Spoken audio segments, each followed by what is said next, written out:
우리 성도님들 찬송 드리는 실력들이 날이 가면 갈수록 늘어가는 것 같습니다. 예. 이제 예배당 건축도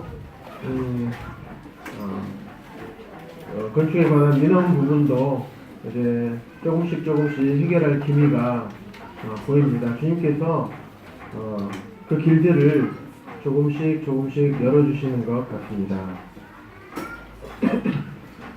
제가 지난주에 회사 워크숍을 갔습니다. 그래서 병원 간부들만 해서 한 14명 정도가 이사장님 포함해서 원장님이랑 이렇게 해서 제주도를 금토일 해서 갔습니다. 그런데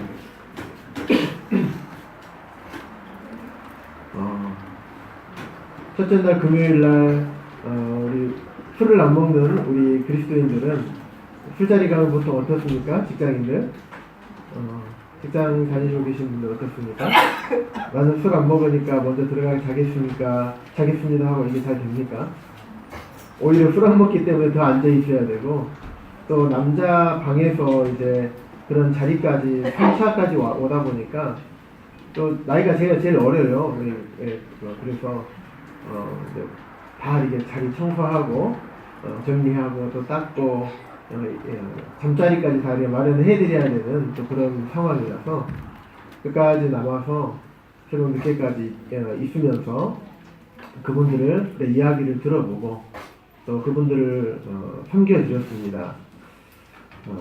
또 그리고 잠도 못 잔 상태에서 그 다음날 또 계속 운전을 또 해드려야 되니까 운전하고 이렇게 우리의 일정을 보내다 보니까 감기가 걸렸습니다. 예. 감기 걸렸다는 이야기 하려고 기침하고 가래가 좀 나와서 말씀을 전할 때 혹시 불편함이 있으시더라도 양해해 주시기 바랍니다. 그 워크숍의 내용을 이어서 말씀을 드리겠습니다.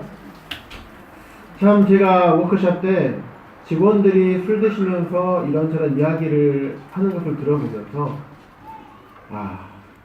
참 내가 복된 자구나 라는 생각을 많이 했습니다. 어떤 얘기들을 하냐면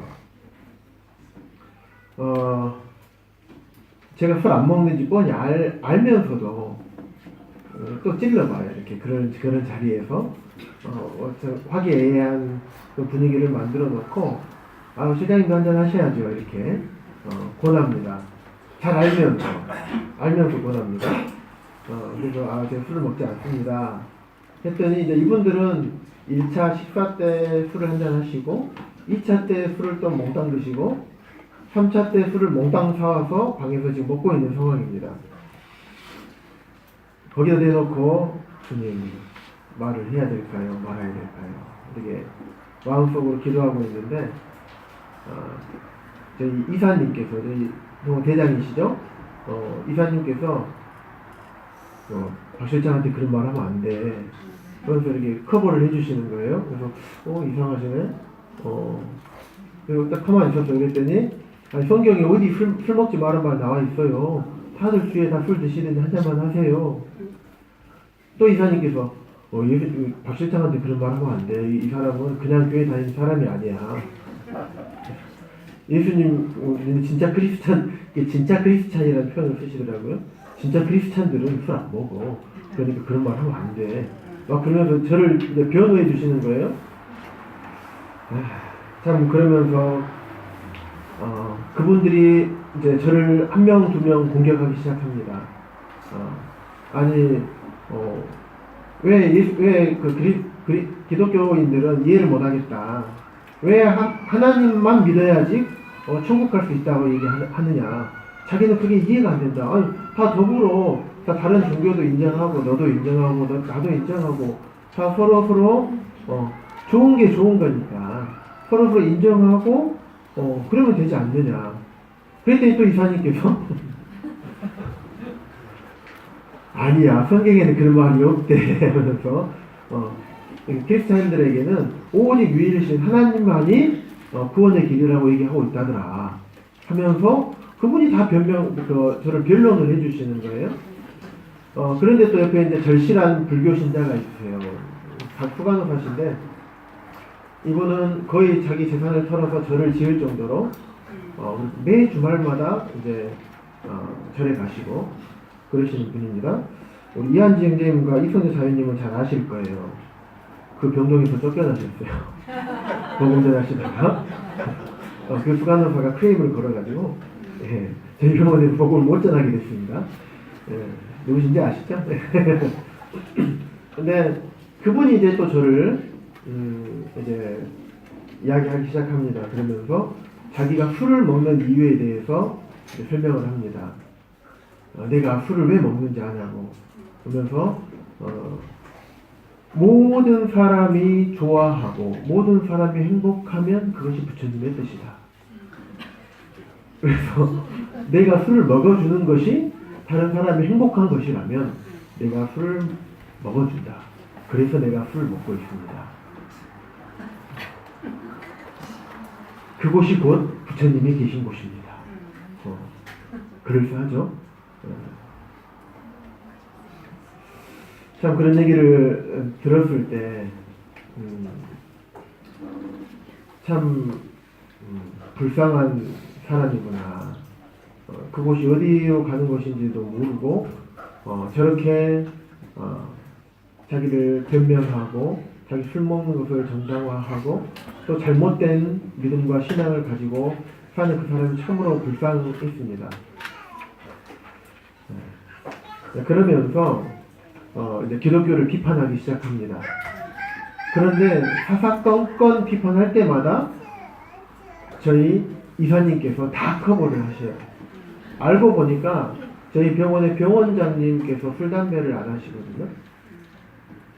근데 그날 처음 알았어요. 병원장님을 병원에서 얼굴 뵙기가 참 어려워요.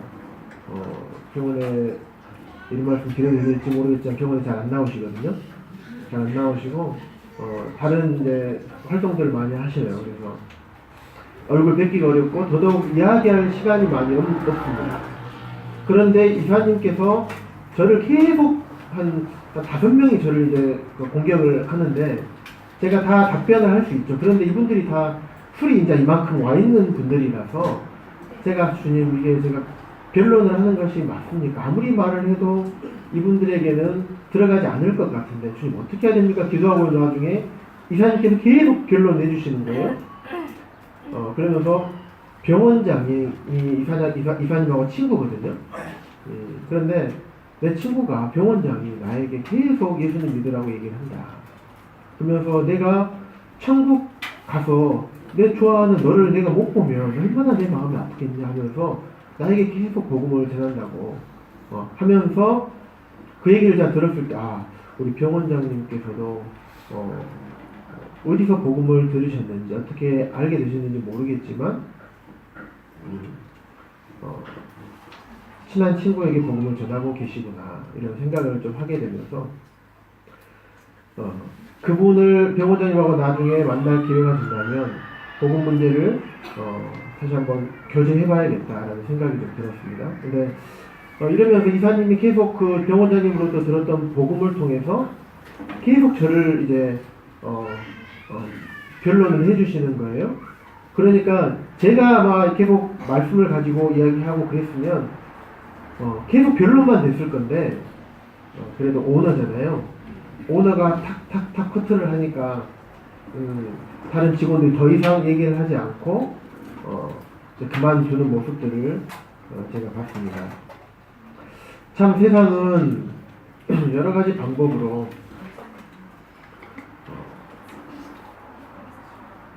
예수님을 믿지 못하게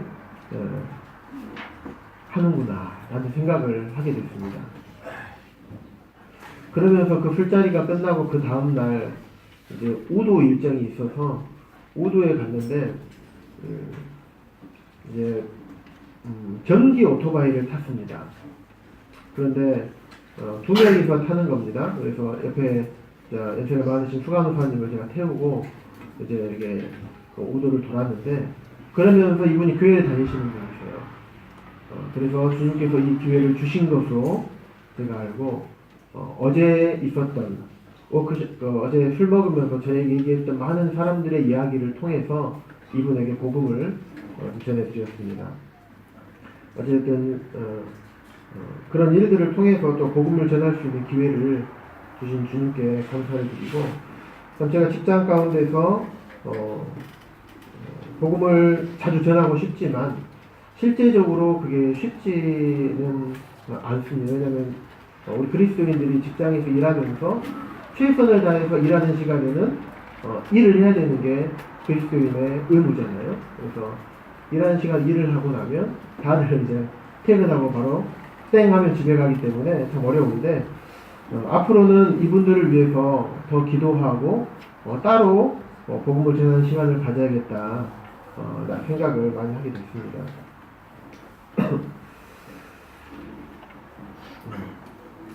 그러면 오늘 말씀을 복음을 듣는 시간입니다. 출애굽기 20장 말씀을 함께 보겠습니다. 출애굽기 20장에는요, 모세가 시내산에서 율법 10계명을 받기 전에 하나님께서 모세에게 하신 10계명에 대한 내용이 20장에 나와 있습니다. 자, 다들 아시는 내용이기 때문에 굳이 읽지 않고 제가 하나하나씩 말씀을 드리도록 하겠습니다. 10계명의 내용을 제가 간략하게 읽어드리겠습니다. 첫 번째는 나 외에 다른 신들을 내게 두지 말라. 그죠? 두 번째, 너를 위하여 새긴 우상을 만들지 말라. 네. 하나님 외에 다른 신들을 네 옆에 두지 말고, 두 번째, 우상 만들지 말아라. 나는 질투하는 하나님이다. 말씀하시면 우상을 만들지 말라고 하십니다. 세 번째, 여호와의 이름을 망령되이 부르지 말라. 하나님의 이름을 아무렇게나 내세워서 하나님을 모욕하는 그런 이야기들이나 말을 하지 말라고 하는 것입니다. 네 번째, 안식일을 기억하여 거룩하게 지키라. 주의를 기억하여서 거룩하게 지키라라고 말씀하고 있습니다. 이렇게 10계명의 10계명 중에서 1계명부터 4계명까지는 사람과 하나님 사이에 반드시 지켜야 할 계명들에 대해서 하나님께서 말씀을 하십니다. 그리고 5계명부터 10계명까지는 사람과 사람 사이에 지켜야 될 계명들을 말씀하고 계시는데요. 5계명, 내 부모를 공경하라. 6계명, 살인하지 말라. 그 다음에 간음하지 말라. 도둑질하지 말라. 이웃에 대해서 거짓말하지 말라. 내 이웃의 집을 탐내지 말라. 이 계명들을 우리가 살펴볼 때, 첫 번째 살펴보겠습니다. 나 외에 다른 신들을 내게 두지 말라. 나 외에 다른 신. 오직 하나님은 한 분이시고, 이 세상의 신은 오직 하나님 한 분이시라는 것을 말씀하고 계십니다. 그래서 하나님 외에 다른 신들을 섬기는 것을 하나님께서 죄라고 여기는 것입니다. 하나님 천지 만물을 창조하시고 또 많은 천사들을 창조하셨습니다. 이 세상에는 귀신들이 돌아다닙니다. 그 귀신들은 타락한 천사들, 하나님을 반역하고 이 땅으로 쫓겨난 타락한 천사들이 귀신인 것입니다. 사람이 죽은 다음에 죽은 혼백이 이렇게 돌아다니는 게 아닙니다. 사람이 죽게 되면 가는 곳이 딱 정해져 있습니다. 그래서 예수님을 믿고 죽은 자들은 낙원에서 낙원에 가 있고, 예수 믿지 않고 죽은 자들은 음부에 대기하고 있습니다. 다른 어느 곳으로 공중에서 돌아다니면서 우리 옛날에 공포 영화나 이런 것들을 보게 되면 흰 소복을 입고 머리 다 길게 이렇게 딱 해가지고 밤에 으스스하게 비가 내리는 이런 곳에 무덤가에 갑자기 무덤이 확 열리고 막 뒤에서 나오고 전설의 고향이나 여복성 이런 여기서 나오는 그게 귀신이 아니고, 그건 사람의 생각에서 나오든지 아니면 천사가 그런 모습을 환영을 사람에게 주어서 그렇게 보이든지 그런 것이지, 절대 죽은 사람이 그렇게 나타나는 것이 아닙니다. 그래서 다른 신을 섬기지 말아라. 그리고 세상에 많은 종교들이 있습니다. 많은 종교들이 있는데 그 중에 뭐 대표적으로 불교가 있겠죠. 제가 불교를 비판하려고 하는 것은 아닙니다. 근데 불교는 분명히 불교를 창시하는 분은 사람이십니다. 사람이지 이분은 신이 아니에요. 그래서 좋은 어떤 종교적인 이론과 어떤 것들을 가지고 있는 것이지 굳이 이분이 신이라고 우리가 말을 할 수는 없는 것입니다. 왜냐하면 신이라고 한다면 어떻게 해야 됩니까? 지금 그분이 어디 계십니까? 그냥 땅속에 있어요. 자기 자신도 살리지 못할 한낱 인간에 불과하다는 것입니다. 하지만 예수님은 어떠셨습니까? 예수님은 많은 성경에 보면 예수님은 반드시 부활하신 것이 확실하고 또 많은 증인들이 있는 것을 성경을 통해서 볼 수가 있습니다. 그래서 부활하신 예수님만이 참 신이시고 참 하나님이시기 때문에 나 외에 다른 신들을 우리가 섬기는 것을 하나님은 죄라고 여기시는 것입니다. 두 번째, 너를 위하여 새긴 우상을 만들지 말라. 너 사람 자신들을 위해서 우상을 만들지 마라라고 하십니다. 그러면서 하나님께서 나 여호와는 질투하는 하나님이다 라고 말씀을 하고 계십니다. 우상이라고 하면 뭐가 있을까요? 옛날에 우리 영화들을 보면 과거를 보러 간 아들을 위해서 엄마가 한 소복을 입고 나무 앞에서 정한수도 놓고 비나이다 했던 나무에게 빌고 달에게 빌고 하늘에 빌고 어떤 큰 바위나 돌에 대해서 빌고 그런 것들을 통해서 그런 것들을 빌면서 그 생명이 없는 것들에게 마치 나의 모든 것을 의탁하는 듯한 그런 우상을 만들지 말아라고 하시는 것입니다. 물론 우리들의 삶에서 보면 그런 것들 뿐만 아니라 어떻게 보면 하나님보다 더 귀히 여기고 하나님보다 더 사랑하는 것을 주님께서 신약성경에는 우상이라고 말씀을 하고 있습니다. 예를 들면 자녀들이나 우리가 돈을 쫓아가다 보면 하나님을 멀리하고 하나님보다 더 물질을 귀하게 여길 수도 있습니다. 또 명예를 쫓아가다 보면 그렇게 될 수도 있습니다. 세상에 많은 사람들이 예수님 믿는 사람들이 세상의 명예를 쫓아서 돈을 쫓아서 주님 지금은 주님을 섬겨야 되는 게 마땅합니다. 하지만 제가 조금만 있다가 조금만 더 벌고 여기까지 명예를 조금만 더 얻어서 그 다음에 주님을 섬기겠습니다 라고 하면서 주님을 섬기다 보면 그렇게 주님 섬기는 걸 미루다 보면 세상의 돈과 명예에 쫓아가다 보면 어느새 나는 주님과의 거리가 되게 멀어지게 되는 것입니다. 그게 사단의 전략이기 때문에 하나님께서는 구약의 이 십계명을 통해서라도 우리에게 그것을 주의하기를 말씀을 하셨던 것입니다. 세 번째, 여호와의 이름을 막는 데에 부르지 말라. 네 번째, 안식일을 기억하여 거룩하게 지키라. 다섯 번째, 내 부모를 공경하라. 부모님을 잘 공경하고 계시지요? 네, 그러실 것이라고 생각을 합니다. 그런데 부모님을 공경하는 것이 아이를 낳고 가정을 꾸리고 살아가다 보면 물론 그 전에도 공경하고 살지는 못했습니다만은 마음은 그렇지 않지만 부모님을 더 공경하지 못하고 있는 그런 제 자신을 보게 됩니다. 그래서 누가 저에게 당신은 부모님을 참으로 공경하고 있습니까? 물어보면 네, 공경하고 있습니다 라고 자신있게 대답하기가 어렵습니다.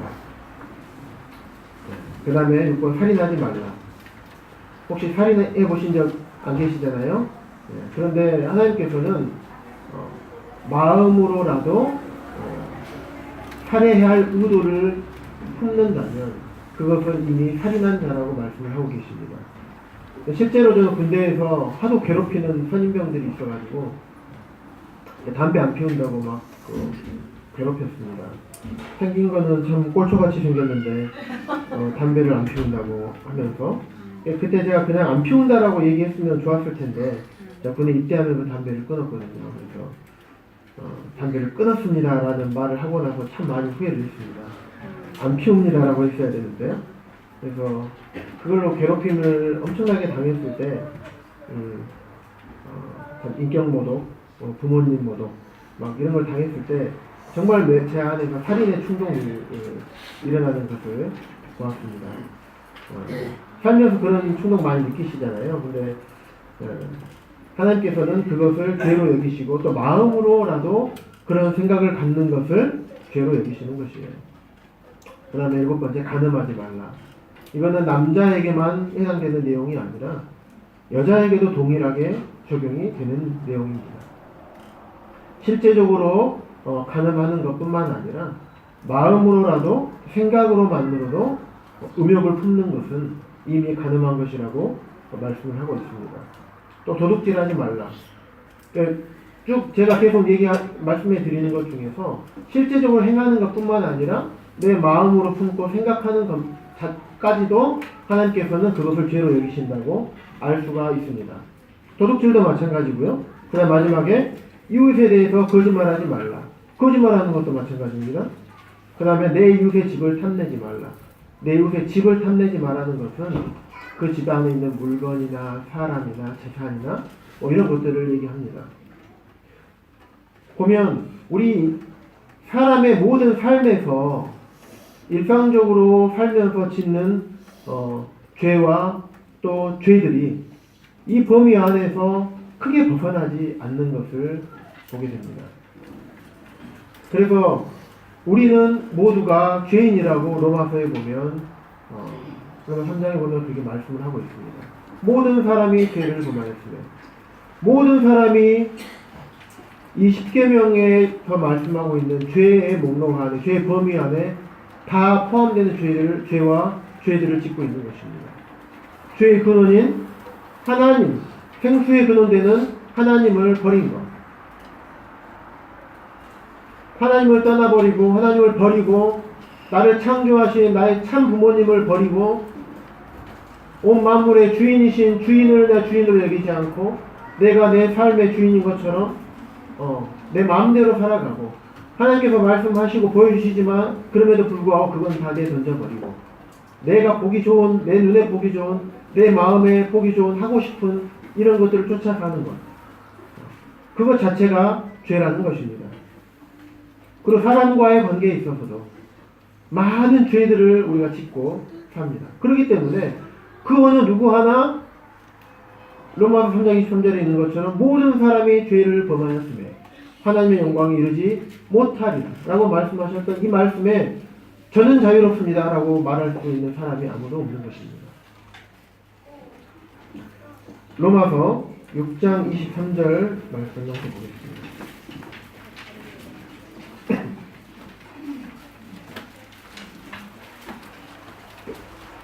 하나님께서는 그러한 죄인들에 대한 죄를 지은 사람들이 그 죄에 대한 값을 반드시 받아야 함을 말씀하고 계십니다.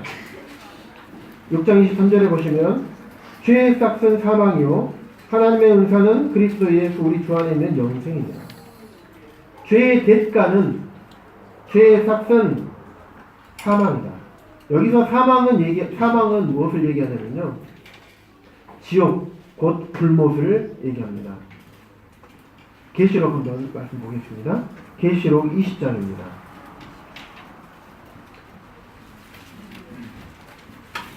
계시록 20장 11절부터입니다.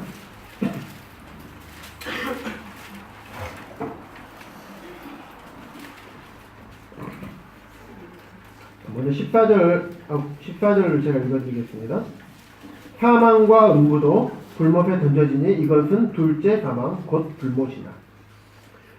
로마서 6장 23절에서 말씀하고 있는 사망이 육체적인 죽음을 얘기하는 것이 아니라 육체적인 죽음, 사람은 두 가지 죽음이 있습니다.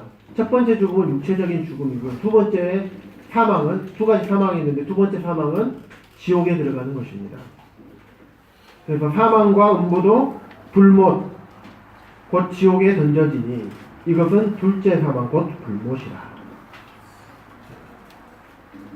어떤 사람이 이 지옥 불못에 들어가는지 11절부터 보시면요. 내가 크고 흰 보좌와 그 위에 앉으신 이를 보니 하얀 보좌 위에 앉으신 분이 계시다는 거예요. 그분은 예수 그리스도십니다.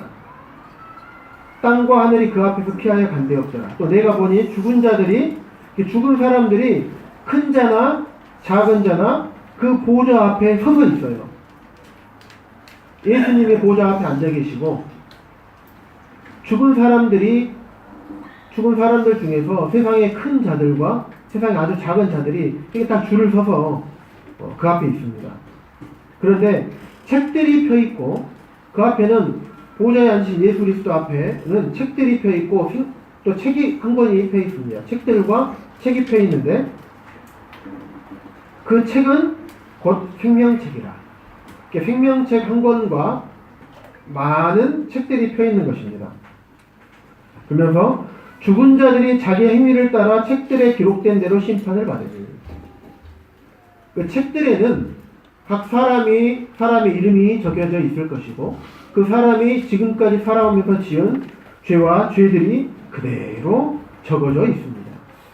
그래서 그 죄에 대해서 반드시 심판을 받게 되는 것입니다. 그래서 13절에 바다에 빠져 죽은 사람은 바다가 그 죽은 사람을 내어줍니다. 우리가 마지막 날에요. 실제적인 육체를 가지고 부활을 하게 됩니다. 그래서 이미 바다에 빠져 죽어서 썩어서 집 없어졌다 하더라도 하나님께서는 마른 뼈들에게 생기를 불어 넣어주시고 흙으로 사람을 빚어서 생기를 불어 넣어주시는 분이십니다. 형체가 없더라도 그 형체를 다시 만드실 수 있는 전능하신 하나님이신 것입니다. 우리가 모든 예수님을 믿든지 믿지 않든지 모든 사람이 죽게 되면 나중에 심판의 그날에 다시 다 온전한 몸을 입고 부활을 하게 됩니다. 바다가 그 가운데서 죽은 자들을 내어줍니다. 또 사망, 여기 무덤을 얘기합니다. 죽어서 땅에 묻힌 사람들, 때로는 요즘 화장을 많이 하죠. 화장에서 뼈가루를 묻든지 어디다 놔두든지 뿌리든지. 그래서 그런 분들도 다시 하나님께서 부활시켜서 내어줍니다. 또 음부, 예수님을 오시기 전에 죽은 사람들은, 예수님 믿기 전에 죽은 사람들, 예수님 오시기 전에 죽은 사람들은 제가 아까 말씀드렸듯이 음부라는 지옥 대기소가 있습니다. 그곳에 있던 음부도 그 가운데서 죽은 자들을 내어줍니다. 죽은 자들도 내어줍니다. 그래서 각 사람이 자기 행위대로 심판을 받는 것입니다. 지옥은 실제로 있는 것이에요. 불못이라는 것은요, 불로 만든 연못이에요. 불이 펄펄 끓는, 꺼지지 않는 유황불이 펄펄 끓고 있는 그런 못을, 큰 웅덩이를 얘기하는 것입니다. 지옥이 있다라고 생각이 드십니까? 참으로 지옥을 믿으시나요? 네. 저는 어렸을 때부터 장로교에 다녔습니다. 그래서 거기에서는 참 많이 들었던 것 같아요. 천국과 지옥에 대해서. 그래서 저는 참 구원받기 이전에까지도 지옥은 가면 안 되겠다라는 생각을 했었습니다. 그리고 지옥 가면 안 되고 반드시 나는 천국을 가야겠구나. 내가 이 땅에 살고 나서 그 이후에 영원한 삶이 있다고 하는데 그 영원한 삶을 내가 지옥에서 보내면 얼마나 고통스럽겠는가. 그래서 저는 지옥에 대한 두려움은 있었습니다. 하지만 지옥의 두려움이 있었음에도 불구하고 제 삶은 지옥을 두려워하는 사람이라고 보기 힘들 만큼 말씀에 순종하는 삶을 살거나 선한 일을 하려고 힘쓰거나 그러지는 못했습니다.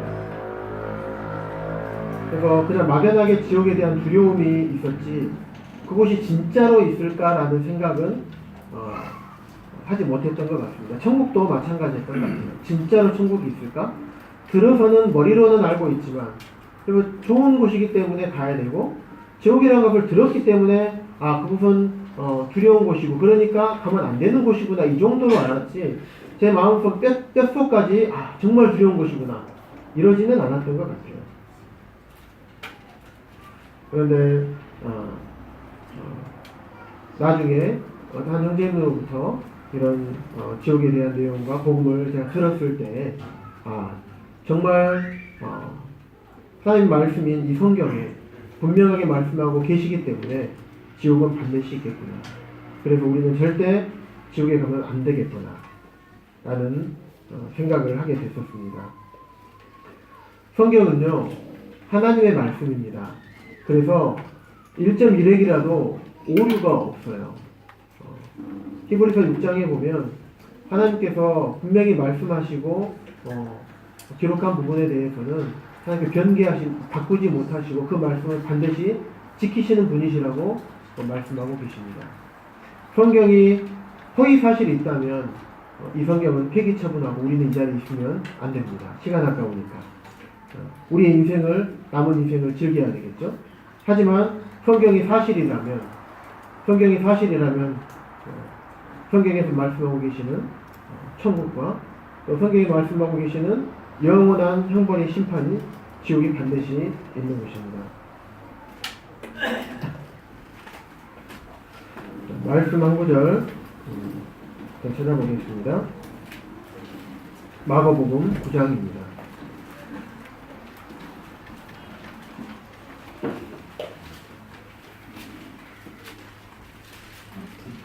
마가복음 9장 43절부터 48절까지 보시면 지옥이 어떤 곳인지 예수님께서 친히 예수님의 육성으로 하신 말씀입니다.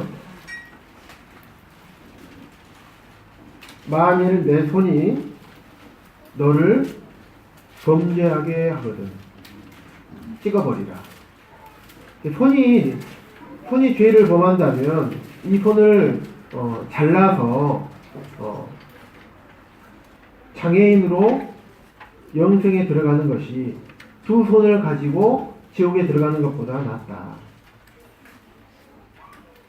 그 다음에 45절에 발이 범죄하면 발을 찍어버려라. 차라리 다리 저는 자로 한 다리를 가지고 영생에 들어가는 것이 두 발을 가지고 지옥에 가는 것보다 낫다. 눈이 범죄하게 하거든 눈을 빼버리라. 한 눈으로 하나님의 나라에 들어가는 것이 두 눈을 가지고 지옥에 던져지는 것보다 나으니라. 거기에는 구더기도 죽지 않고 불도 꺼지지 아니하느니라. 지옥은 그런 곳입니다. 예수님께서도 사람들에게 얘기할 때 지옥은 절대 가서는 안 된다. 지옥은 죄인을 심판하는 곳이기 때문에 또 그곳은 한번 들어가면 절대 나올 수 없는 곳이고 영원히 고통받을 수밖에 없는 곳이다. 그렇기 때문에 어떻게 해서든지 안 갈 수만 있으면 가지 말아라는 말입니다. 진짜로 자르고 가지 말라는 얘기가 아니라 안 갈 수 있으면 안 가는 것이 좋다. 그것은 엄청나게 무서운 곳이고 그것은 반드시 있는 곳이다 라고 말씀하고 있습니다. 앞서 살펴보았던 우리가 10계명의 내용만 보더라도 우리 자신을 거기에 비추어 봤을 때 우리가 그 어느 누구도 저는 의로운 의인입니다. 거기에서 저는 자유롭습니다. 라고 하는 사람이 한 명도 없을 것입니다. 하나님께서는 사람을 죄를 지을 수밖에 없도록 만드셔놓고 심판하시겠다고 하시면 하나님은 어떤 분이십니까? 정말 사랑이 많으신 하나님이십니까? 아니잖아요. 하나님 그러면 그런 하나님은 저주의 하나님이신 거예요. 그런데 많은 성경에서 하나님은 사랑이시다. 하나님의 은혜와 긍휼이 풍성하신 하나님이시다. 하나님의 사랑을 우리가 다 기록할 수가 없다. 하늘을 두루마리 삼고 바다를 먹물 삼아서 그 크신 하나님의 사랑을 기록한다 하더라도 다 기록할 수 없을 만큼 하나님의 그 깊으신 사랑과 넓으신 사랑과 높으신 은혜를 우리가 다 기억할 수 없는 그런 하나님이시다 라고 말씀하고 있잖아요. 하지만 또 다른 성경에는 하나님은 방금 말씀드렸던 것처럼 심판의 하나님이십니다. 죄에 대해서는 반드시 심판하시는 공의로우시고 의로우신 하나님이신 것입니다. 어떤 죄인은 심판하시고 어떤 죄인은 심판하지 않으시고 이런 하나님이 아니십니다. 이거는 우리가 생각하는 인간 세상에서도 이거는 불공평한 것입니다. 불공평한 것이에요. 하나님은 사랑의 하나님이시기도 하지만은 공의의 하나님, 심판의 하나님이시기도 하신 것입니다. 혹시 저녁에 저 지산유원지나 아니면 저기 어디 높은 산이나 아니면 스카이라운지 같은 레스토랑이나 이런 데서 야경을 보신 적이 있습니까? 딱 보시면 아주 많은 빨간 것들이 눈에 막 들어오죠. 네. 십자가죠. 교회가 여기에 있습니다라는 얘기입니다. 그런데 일반적으로 십자가 하면 사람들이 어떻게 생각하는지 그것까지 제가 다 알지는 못하겠지만 십자가는 아주 많은 의미가 있습니다. 십자가 자체가 의미가 있는 건 아니고요. 십자가에 달리신 예수 그리스도에 대해서 말씀하고 있는 것입니다.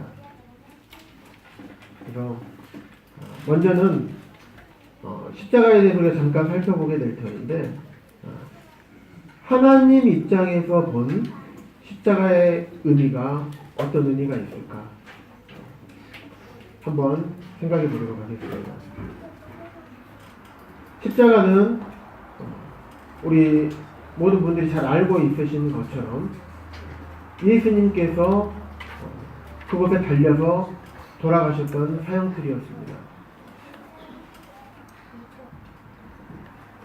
로마서 5장 8절 말씀을 공부해보겠습니다.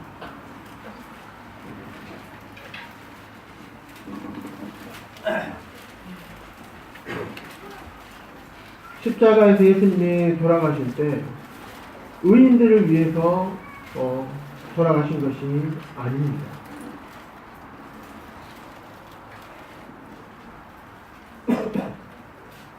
죄인들을 위하여서 그 십자가에서 돌아가신 것입니다. 5장 8절에 보시면 우리가 아직 죄인 되었을 때 그리스도께서 우리를 위하여 죽으심으로 하나님께서 우리에 대한 자기의 사랑을 확정하십니다. 우리가 죄인일 때 예수를 믿지 않고 있을 때 하나님을 거절하고 거부하고 있을 때 그때 십자가에서 죽으신 것입니다.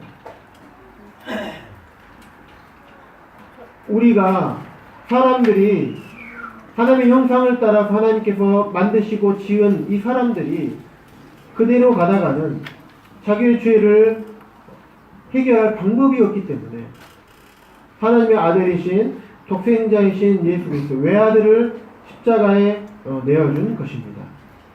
십자가를 바라볼 때 거기에 매달린 예수 그리스도 뿐만 아니라 거기에 매달릴 수밖에 없었던 아버지 하나님의 마음, 우리를 향하신 하나님의 사랑을 우리가 볼 수가 있는 것입니다. 하나님 입장에서는 이 십자가라는 것이 하나님의 사랑에 대해서 극명하게 드러나는, 인간을 사랑하신 사랑을 극명하게 드러내신 그런 사랑의 증표인 것입니다. 그리고 두 번째, 하나님의 공의로우신 의로우심이 분명하게 드러나신 곳이 십자가인 것입니다. 로마서 앞장을 넘기셔서요. 한 장만 넘기시면 3장에 있습니다.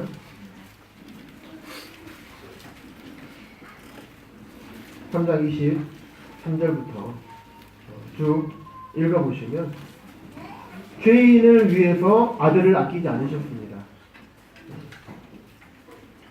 죄인은 반드시 그 죄값을 치러야 되고 죄에 대한 죄값은 영원한 멸망인 지옥이기 때문에 하나님의 형상을 따라서 지음받은 우리 하나님께 사랑하신 우리 사람들이 지옥에 가기를 원하지 않으시는 거예요. 그래서 아들을 내어주셨고 아들을 내어주실 수밖에 없었던 이유는 하나님의 공의로우심 때문이었습니다. 물론 하나님의 사랑에 대해서 먼저 말씀을 드렸기 때문에 두 번째는 하나님의 공의로우심 때문에 드렸던 것입니다. 죄에 대해서 반드시 벌을 하셔야 돼요. 심판을 하셔야 되고 죄값을 치르셔야 되는 것이 하나님의 속성인 것입니다. 예수님이 죽지 않으시면 예수님께서 하나님의 외아들인 독생자이신 예수 그리스도께서 우리 죄값을 대신해서 받지 않으시면 우리가 다 그 죄값을 받아야 됩니다. 그렇기 때문에 예수님이 아니시면 그 하나님의 공의를 만족하실 수가 없게 되는 것입니다. 그 어느 사람이 모든 사람의 죄를 대신할 수 있는 가치가 있겠습니까? 예수님이 누구시냐면 예수님은 하나님께서 천지 만물의 주인이고 창조주이신 하나님께서 인간의 몸을 입고 오신 분이 예수 그리스도이십니다. 창조 하나님이 죽어야지만 모든 사람의 죄값을 대신 해줄 수 있는 그런 가치가 있기 때문에 모든 사람의 죄를 대신해서 창조주 하나님께서 죽으신 것입니다. 그렇게 죽지 않으면 모든 사람의 죄를 용서해 주실 대신 갚아주실 방법이 없으셨기 때문입니다. 그래서 하나님께서 하나님 입장에서 십자가를 바라볼 때는 내가 너희를 얼마나 사랑하는지 아느냐. 내 목숨, 내 아들의 목숨까지도 너희들에게 내어줄 만큼 이렇게 사랑한다. 하지만 나는 정말 공의로운 하나님이다. 죄에 대해서는 반드시 심판하는 하나님이다. 라는 것을 보여주신 것입니다. 하나님 입장에서는 십자가는 그런 의미가 있는 것입니다. 두 번째는 그렇다면 십자가에 달리신 예수님의 입장에서 십자가는 어떤 의미가 있을까? 빌립보서 2장 말씀 보겠습니다. 빌립보서 2장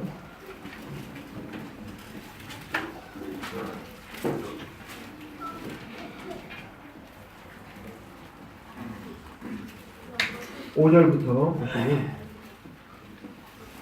우리들 안에 이 마음을 품으라고 하십니다. 그 마음은 예수님의 마음인데 그 예수님의 마음에 어떤 마음을 품으라고 하셨냐면 6절에 예수님은 하나님의 본체신 하나님이신 거예요. 그렇지만 하나님과 동정됨을 여기지 않으셨어요. 하나님이시지만 하나님과 동정됨을 취할 것을 여기지 않으시고 자기를 비워서 종의 형체를 가지시고 우리 사람들처럼 사람의 몸을 입고 이 땅에 내려오셨습니다.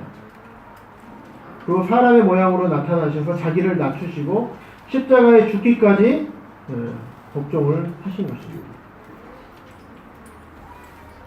하나님께 아버지 되시는 하나님께 온전하게 순종하신 주님의 온전한 순종을 십자가로 볼 수가 있습니다. 에베소서에 보시면 그리스도께서 너희를 사랑하신 것 같이 너희도 사랑 가운데 행하라고 말씀하시면서 그는 예수님은 우리를 위하여 자신을 버리사 향기로운 제물과 희생 제물을 하나님께 드리셨다. 자원하여 십자가에 자기 자신을 내어주신 것입니다. 그래서 아버지 하나님께서 받으실 만한 향기로운 제물로 자신의 생명을 온전히 십자가에서 드리신 것입니다.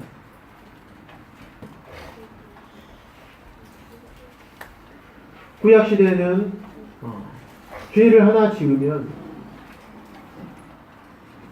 흠없 어린 양을 한 마리를 끌고 가야 됩니다. 그리고 죄인 제사장 앞에 끌고 가서 죄인이 그 죄 하나에 대해서 죄인의 손을 그 머리에 안수하고 동물의 머리에 안수하고 죄인의 손에 칼을 쥐어주고 죄인이 그 어린 양을 죽입니다. 그 죽은 어린 양을 피를 받아서 하나님께 제사를 드립니다. 그랬을 때 그 사람의 하나의 죄가 용서가 되는 것입니다. 그러는 것처럼 예수 그리스도께서는 동물이 아니시기 때문에 또 한 사람의 사람이 아니시고 하나님이시기 때문에 모든 인류의 사람 하나의 죄를 없앨 수 있는 가치가 있으실 뿐만 아니라 모든 인류의 모든 죄를 다 대신 갚아주실 만한 그런 가치가 있으신 분이셨던 것입니다. 그래서 예수님의 입장에서 십자가는 하나님 앞에 자원하여 기쁨으로 희생 제물을 드리시는 그런 의미가 있는 것입니다. 그러면 중요한 것은 하나님께서 십자가를 바라보실 때 예수님께서 십자가에 그런 어떤 의미가 있는지 우리가 들었습니다. 근데 중요한 것은 여기 앉아있는 여러분들께서 여러분에게 십자가가 어떤 의미가 있는지, 여러분에게 십자가에 못 박혀 죽으신 예수 그리스도께서 어떤 의미가 있는지가 중요하지 않겠습니까? 창세기 3장에 보시면 아담의 타락으로 인해서 죄가 인류에게 들어온 것을 볼 수가 있습니다. 하나님께서 선악과를 먹지 말라고 했음에도 불구하고 사단의 꼬임에 넘어가 버려서 아담과 하와가 선악과 열매를 따먹게 되었습니다. 단순히 열매 따먹은 것이 무슨 죄냐라고 하실지 모르겠지만 하나님이 그를 유혹할 때 그 열매를 따먹으면 하나님과 같이 되어서 너희 눈이 밝아져서 선악을 알아버리기 때문에 그걸 먹지 말라고 한 거야. 하나님처럼 될 것이야 라고 유혹을 했던 것입니다. 하나님처럼 되는 것, 하나님처럼 되고자 하는 것이 죄인 것이에요. 그래서 창세기 3장에 한 사람으로 인해서 아담으로 인해서 우리에게 죄가 들어오게 된 것입니다. 그래서 하나님처럼 되기를 원하고 하나님을 거절하기를 원하고 내 마음대로 내 뜻대로 살기를 원하는 것입니다. 그전에는 그렇지 않았었습니다. 하지만 십자가에서 예수 그리스도께서 달리심으로 우리가 모든 사람의 죄가 십자가에서 죄값이 치루어졌습니다. 한 사람으로 인해서 한 사람 아담으로 인해서 모든 인류의 죄가 들어왔던 것처럼 한 분이신 예수 그리스도께서 십자가에서 죽으심으로 모든 사람의 죄값이 다 치러졌기 때문에 이제 우리가 십자가를 바라보게 될 때 나의 모든 죄가 용서가 되었구나. 저기에서 예수 그리스도께서 십자가에서 물과 피를 다 쏟으시면서 그분의 생명을 들이심으로 말미암아 이제는 나는 죄 없는 의인으로 인정받게 되었구나 라는 것을 우리가 알아야 되는 것입니다. 히브리서 9장 말씀 함께 보겠습니다.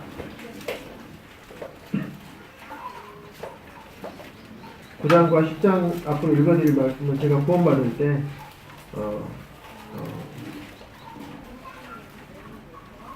이 말씀, 두 말씀 가지고 제가 구원을 받았는데요.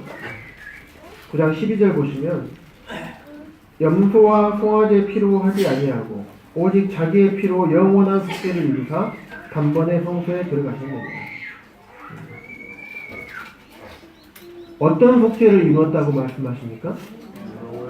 영원한 속죄를 이루신 것입니다. 영원이라는 것은 시작도 없고 끝도 없는 기간을 말하는 것이에요. 저는요, 예수님을 대해서 듣고 들었을 때 일반 장로교 다닐 때 이 시점까지만, 지금 있는 이 시점까지만 예수님께서 죄를 용서해 주셨고 앞으로의 죄는 내가 죄를 지을 때마다 회개해야지만 용서가 되는 것으로 알고 있었어요. 회개하지 못한 죄에 대해서는 내가 언젠가는 심판을 받게 될지도 모른다라는 생각을 항상 했고, 그래서 회개할 때 생각나지 않는 죄를 용서해달라고 그렇게 기도를 했습니다. 참으로 어리석지만은 그래야지 죄가 용서가 된다고 하니까 그랬었습니다. 그런데 제가 9장 12절 영원한 속죄를 이루사 단번에 성소에 들어가시는 거예요. 이미 영원한 속죄를 이루시고 나서 2000년 전에 이루시고 나서 성소에 들어가 버리신 거예요. 단번에 한 번에 모든 것을 해결하고 올라가신 겁니다. 10장 보겠습니다. 히브리서 10장 14절입니다.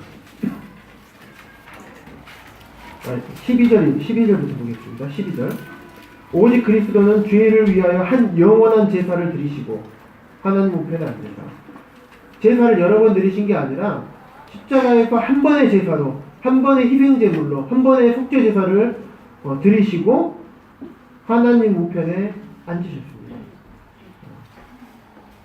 14절 그가 거룩하게 된 자들을 한 번의 제사로 영원히 온전하게 하셨느니라.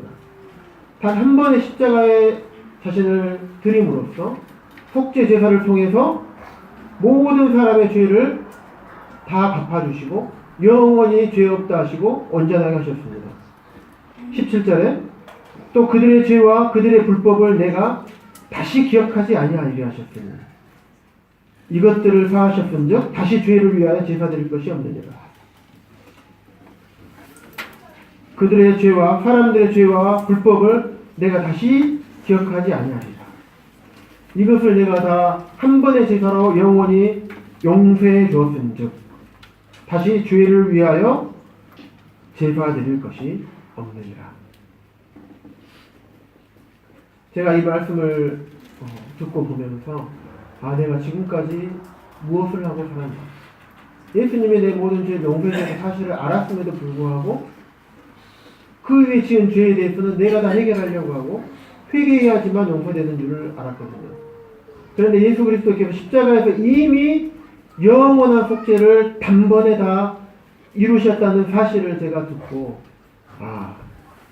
이 십자가는 나에게 있어서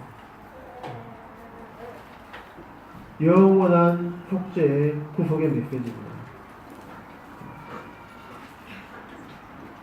십자가는 하나님의 입장에서 사람들에게 나타내신 하나님의 사랑이지만 십자가는 내 입장에서는 하나님의 사랑을 나타내신 그 사랑을 내가 온통 받은 그런 십자가입니다.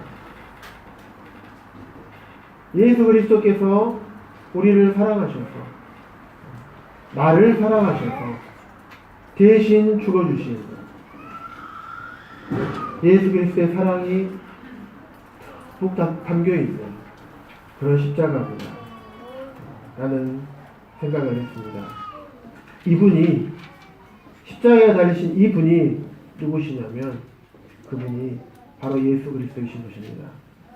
십자가에는 이런 의미들이 내포되어 있습니다. 십자가는 사랑입니다. 십자가는 공의입니다. 또 십자가는 은혜입니다. 우리가 하나님을 섬기기 위해서 예수님의 말씀을 섬기고 예수님을 영광스럽게 올려드리고 영광을 돌려드리고 그러려고 노력하는 것이 하나도 없었습니다. 오히려 예수님을 채찍으로 때리고 거절하고 침뱉고 모욕하고 오히려 예수님을 십자가에 못 박았던 자들이 바로 저희들이었습니다.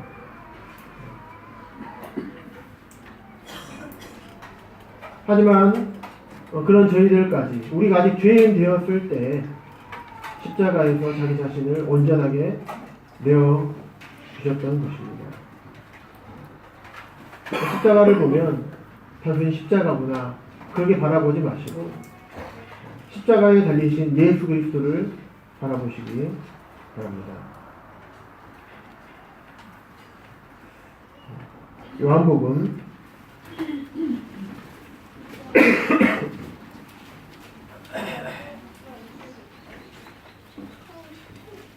1장 12절 말씀 보겠습니다.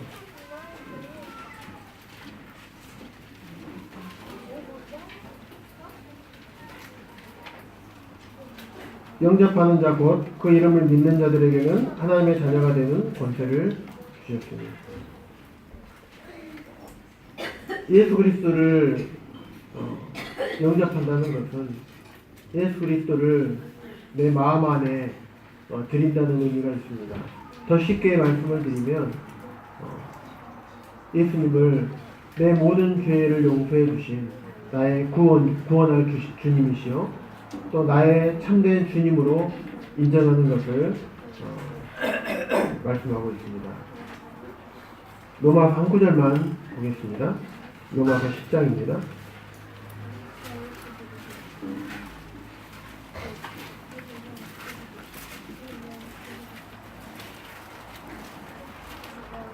내가 만일 내 입으로 예수를 주로 시인하며 또 하나님께서 그를 죽은 자 가운데서 살리신 것을 내 마음에 믿으면 구원을 얻으리라.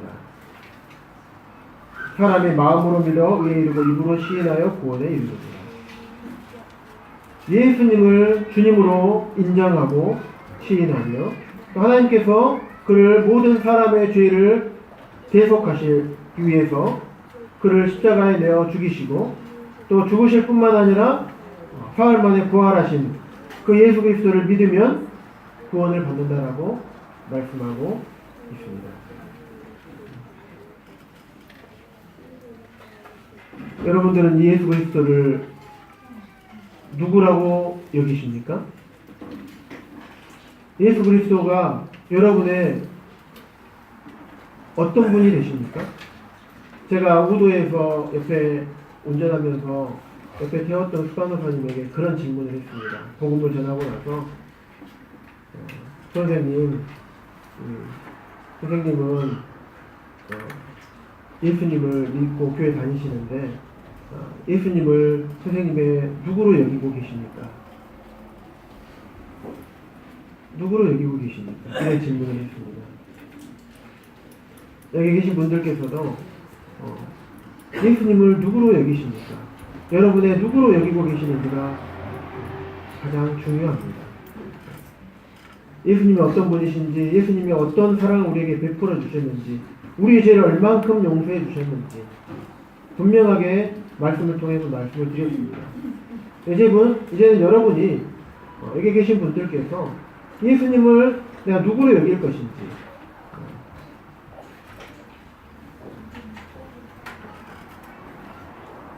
잘 생각해 보셔야 될 것입니다. 마가복음 8장 말씀 한 구절만 보고 마치겠습니다. 마가복음 8장입니다.